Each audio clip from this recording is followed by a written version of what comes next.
Friday special episode. এবং আজকে যে গল্পটি বলবো সেটি হচ্ছে অন্ধ ও কুজোর আজব কাহিনী। গল্পটি আসলে ঠাকুমার ঝুলি বইটি থেকে নেওয়া। তো গল্পটি শুরু করা যাক। এক গ্রামে এক অন্ধ আর এক কুজো পাশাপাশি বাড়িতে বাস করত। অন্ধ ব্যক্তিটির দু চোখই অন্ধ ছিল, ফলে সে কিছুই দেখতে পেত না। একদিন অন্ধর মা বলল, বাবা, তোর কাকার বাড়ি থেকে একবারে দুধ এনে দিবি? সারাদিন উপোসের পর একটু দুধ খেতে পারলে শরীরটা সুস্থ হতো। অন্ধ বলল, আমি কি করে যাব মা? ছেলের কথা শুনে মা ভীষণ রেগে গিয়ে ছেলের গালে ঠাস করে একটা চড় মেরে বলল, তা পারবি কেন? কাজ করতে বললেই তো তোর যত অসুবিধা। এমন ছেলে না থাকার চেয়ে না থাকাই ভালো। এই বলে অন্ধের মা গচরাতে গচরাতে স্থান ত্যাগ করলো। মনের দুঃখে অন্ধ ভাবল, এ বাড়িতে থেকে লাভ কি? অন্ধ বাড়ি ছেড়ে পথে বেরিয়ে পড়ল। হাঁটতে হাঁটতে নগরের শেষ প্রান্তে নদীর তীরে উপস্থিত হলো। কিন্তু এখন নদী পার হবে কি করে? মনের দুঃখে অন্ধ নদীর পাড়ে বসে পড়ল।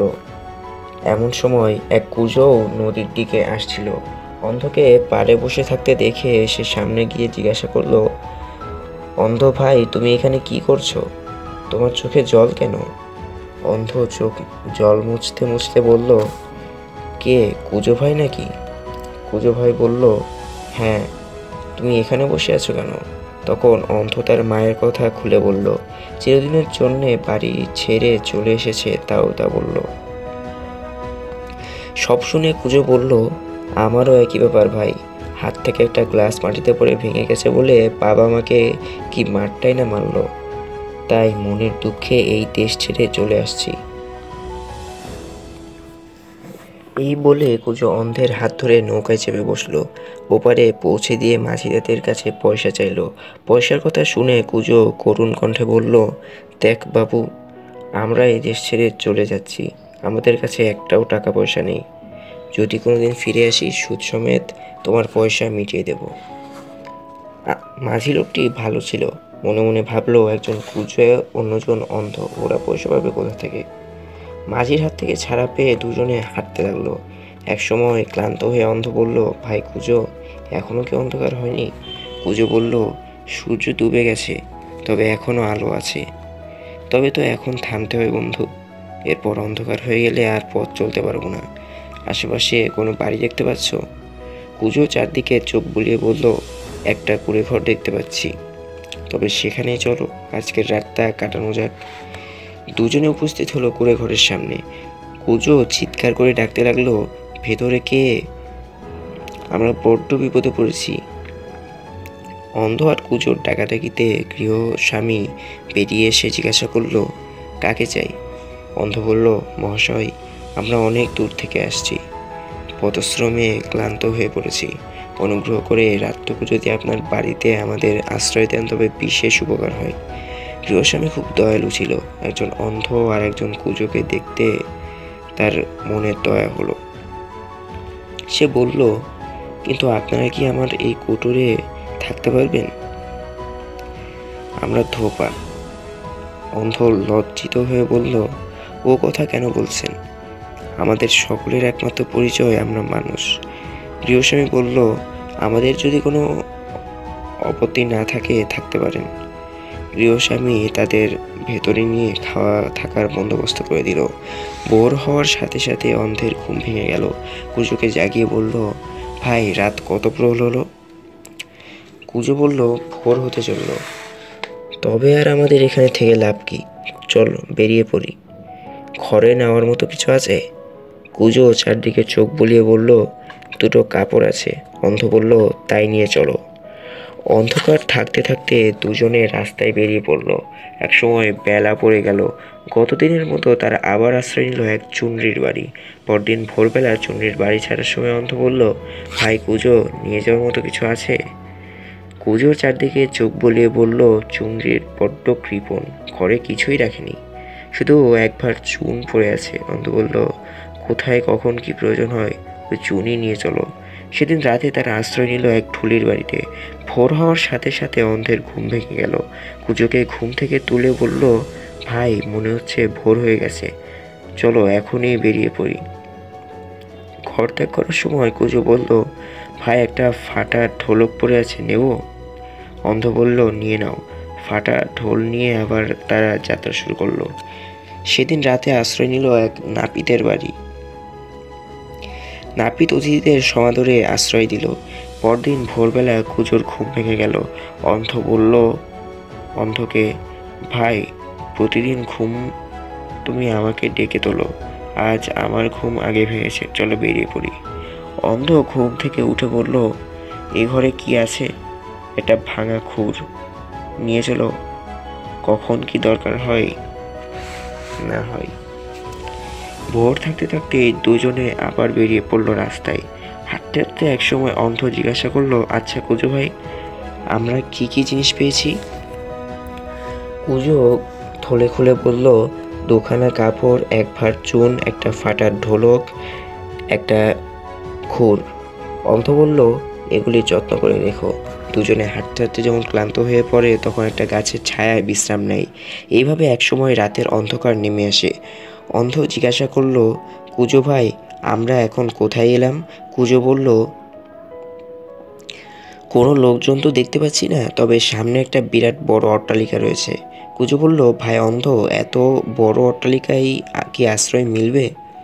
তুই আমার হাত ধরে আগে নিয়ে চলো, তারপর আমি যা জানতে চাইবো তার উত্তর দিবে। কুজো অন্ধের হাত ধরে অট্টালিকায় প্রবেশ করলো। প্রথমে দরজার বাইরে দাঁড়িয়ে অনেকবার চিৎকার করে ডাকলো, কিন্তু কোনো সাড়া শব্দ পেল না। বাধ্য হয়ে দুজনে অট্টালিকার ভেতরে প্রবেশ করলো। কুজোর মাথা ঘুরে গেল, অবাক হয়ে চারদিকে দেখতে লাগলো। কুজোর কাছ থেকে কোনো সাড়া শব্দ না পেয়ে অন্ধ জিজ্ঞেস করলো, কি ব্যাপার, কি দেখছো? ভাই অন্ধ, এ আমরা কোথায় এলাম? ঘরের চারপাশে মোহর আর মণিমাণিক্য পাহাড়ের মতো চাই করে রাখা রয়েছে। কুজোর কথা শুনে অন্ধ অবাক হয়ে বলল, তুমি কি দিনের বেলায় স্বপ্ন দেখছো নাকি? না গো না, স্বপ্ন নয়, এ দেখো মোহর। কুজো এক মুঠো মোহর অন্ধের হাতে দিল। আনন্দে তার মুখ উজ্জ্বল হয়ে গেল। বলল, ভাই কুজো, এতদিনে আমাদের দুঃখ দূর হয়েছে। ভগবান আমাদের দিকে মুখ তুলে তাকিয়েছে। এদিকে ওই অট্টালিকায় একদল রাক্ষস বাস করত। সারাদিন তারা বনে বাদারে নদীর ধারে ঘুরে বেড়াতো, গভীর রাতে আস্তানায় ফিরে আসতো। সেদিন একটা রাক্ষস একটু তাড়াতাড়ি অট্টালিকায় ফিরে এলো। অট্টালিকায় প্রবেশ করে ভাজাভুজির গন্ধ পেয়ে অবাক হয়ে রান্নাঘরের দিকে গেল। রান্নাঘরের দরজায় বন্ধ দেখে জিজ্ঞাসা করলো, রান্নাঘরে কে রে? রান্নাঘরের দরজায় খিল তুলে দিয়ে কুজো আর অন্ধ খাবার তৈরি করছিল। গৃহস্বামীর গলা শুনে তারা চমকে উঠল। অন্ধ ভয় কাটিয়ে ভেতর থেকেই বলল, তুই কে? রাক্ষস এই প্রশ্নে ভীষণ রেগে গিয়ে বলল, আমি রাক্ষস। অন্ধ খিক খিক করে এসে বলল, ও তুই রাক্ষস, আমি তোর বাবা রাক্ষস। খোকসের নাম শুনে রাক্ষসটা একটু দমে গেল। বলল, দেখি তোমরা কেমন খোকস, থুতু ফেরত দেখাও তো। অন্ধ বলল, আগে তুই থুতু ফেলে দেখা, তারপর আমরা ফেলবো। রাক্ষস একদল থুতু জানালা দিয়ে রান্নাঘরে ফেললো। রাক্ষসের থুতু দেখে অন্ধ চুনের ভাঁড় থেকে একদল চুন বাইরে নিক্ষেপ করে বলল, এই দেখ আমাদের থুতু। ধপধপে সাদা একদলা থুতু দেখে রাক্ষসটা ভাবলো, সত্যি সত্যি হয়তো তাদের বাবা খোকস এসেছে। সে তখন চিন্তিত হওয়ার জন্য বলল, দেখি তোমাদের লেজ কেমন বড় আর শক্ত। অন্ধ ঢোলক বাজাবার বেতের লিকলিকে লাঠিটা জানালা দিয়ে বাড়িয়ে দিয়ে বলল, এই আমাদের লেজ। রাক্ষস লেজ ভেবে লাঠিটাকে কামড়াতে লাগলো। একসময় ক্লান্ত হয়ে বেতের লাঠিটাকে ছেড়ে দিল। তখন অন্ধ বলল, এবার তোর লেজটা দেখাতো। রাক্ষস জানালার দিয়ে তার নিজের লেজটা বাড়িয়ে দিল। সঙ্গে সঙ্গে খুর দিয়ে রাক্ষসের লেজটা কেটে দিল। ওরে বাবা গো বলে চিৎকার করতে লাগলো। অট্টালিকা থেকে পালিয়ে গেল রাক্ষসটা।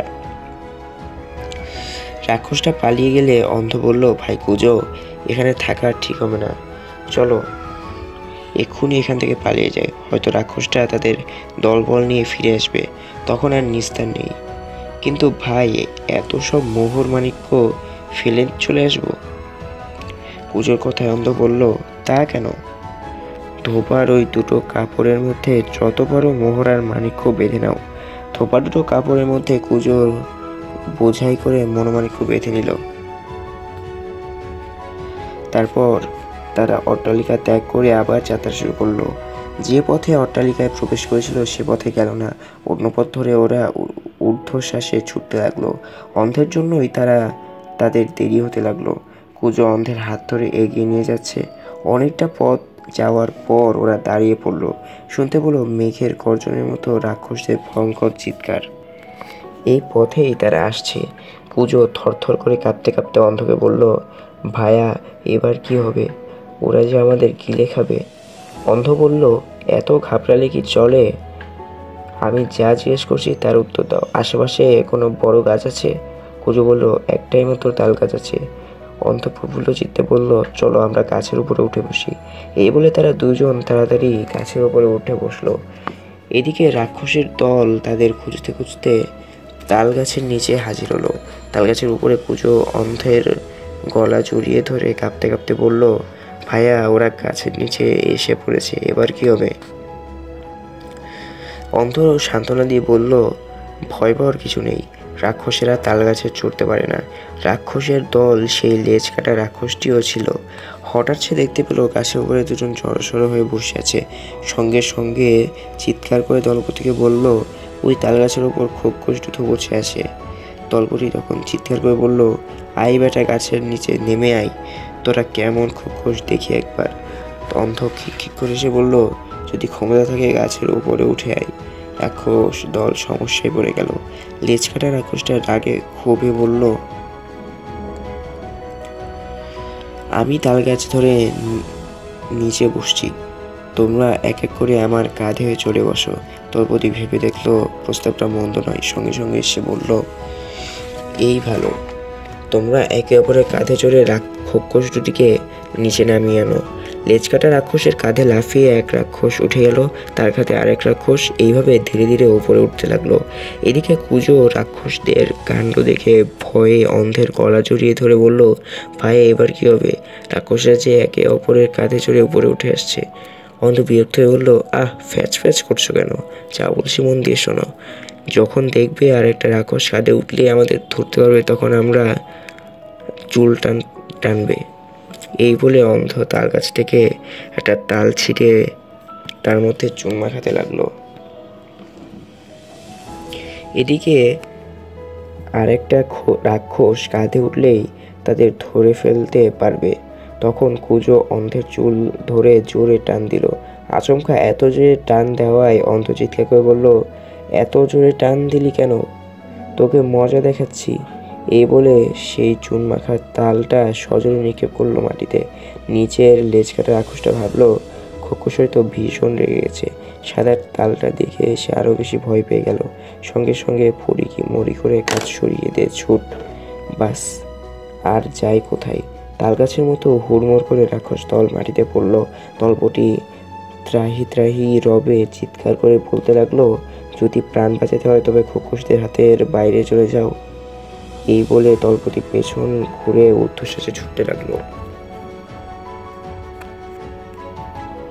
রাক্ষস দল পালিয়ে গেলে অন্ধ আর কুজো গাছ থেকে নেমে পড়ল। একসময় পৌঁছে গেল সেই নদীর ধারে।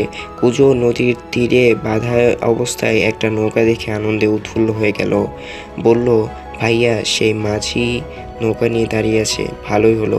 কুজো আর অন্ধ নৌকার সামনে গিয়ে মাঝির হাতের দুটো মোহর দিয়ে বলল, আমাদের চিনতে পারছো? মাঝি একগাল হেসে বলল, চিনতে পারবো না? তোমরা এত টাকা দিচ্ছ কেন? আমি তো মাত্র 2 পয়সা পাবো। অন্ধ বলল, ওই সামান্য কত টাকা তোমাকে উপহার দিলাম। সেদিন বিপদে তুমি একমাত্র আমাদের সাহায্য করেছিলে। এখন তুমি আমাদের এক নতুন জায়গায় পৌঁছে দাও, যেখানে প্রাণের অস্তিত্ব নেই, শুধু আমি আর আমার বন্ধু কুজো থাকবো। মাঝি তাদের ইচ্ছা মতো এক মরুভূমিতে নামিয়ে বিদায় দিল। মরুভূমিতে এসে অন্ধ কুজোকে বলল, একটা জায়গায় বসে মোহর আর মণিমুক্তগুলো ভাগাভাগি করে নি। অন্ধ চোখে দেখতে পায় না, তাই কুজো মোহর আর মণিমুক্তগুলো দুটো ভাগে ভাগ করতে লাগলো। একটা ভাগে বেশি বেশি করে সব রেখে অন্ধকে বলল, ভাই অন্ধ সমান ভাগে দুটো ভাগ করেছি, এবার তোমার যে ভাগ ইচ্ছে নিয়ে নাও। অন্ধ দুটো ভাগে হাত দিয়ে বেশি ভাগটা দেখিয়ে বলল, এটা নেব। কুজো বেগতিক দেখে বলল, বন্ধু ভাগাভাগি ঠিক নয়, আর একবার করছি। এইভাবে বারবার কুজো দুভাগে ভাগ করতে লাগলো, এক ভাগে বেশি আর অন্য ভাগে কম। প্রতিবারই অন্ধ বেশি ভাগটা দেখে বলে, এই ভাগটা আমি নেব। এ সময় কুজো রেগে এক মুঠো বালি অন্ধের চোখে ছুঁড়ে বলল, কোনো কিছুই তোকে দেব না, যা কিছু পেয়েছিস সব আমার দৌলতে, আমি দেখতে পাই তো তাই। অন্ধ দুয়াতে চোখ ঢেকে নিল, দু চোখ বেয়ে জল গড়িয়ে পড়ছে। একটু পরে চোখ থেকে হাত সরিয়ে নিল। কি আশ্চর্য, সব দেখতে পাচ্ছে। অন্ধর চোখ ভালো হয়ে গেছে। সঙ্গে সঙ্গে সে চিৎকার করে লাফিয়ে উঠে কুজোর পিঠে এক লাথি মেরে বলল, হতভাগা, এই আমি সাথে ছিলাম বলে আমার বুদ্ধির জোরে ফিরে এসেছিস, আর কি না? কুজোর পিঠে লাথি মারার সাথে সাথে পিঠের কুজ অদৃশ্য হয়ে সাধারণ মানুষের মতো হয়ে গেল। সে তখন চিৎকার করে বলল, ভাইয়া তুমি দেখতে পাচ্ছ? এই দেখো, আমার পিঠে আর কুচ নেই। অন্ধ দেখলো সত্যি সত্যি পিঠের কুচ কোথায় মিলিয়ে গেল। কুজো অন্ধের হাত ধরে বলল, ভাই ভালোই হলো, ঈশ্বর যা করেন মঙ্গলের জন্যই। বিবাদ না করলে কি তুমি তোমার চোখ ফিরে পেতে না? আমার কুচ ঠিক হতো। তারপর দুই বন্ধু সমস্ত মণিমুক্ত সমান ভাগে ভাগ করে নিয়ে দেশে ফিরে এলো। স্ত্রী পুত্র নিয়ে পরম আনন্দে সংসার ধর্ম পালন করতে লাগলো। গল্পটি ভালো লাগলে লাইক, কমেন্ট এবং সাবস্ক্রাইব করবেন। ধন্যবাদ। আবার আসবো নতুন কোনো ভিডিও নিয়ে।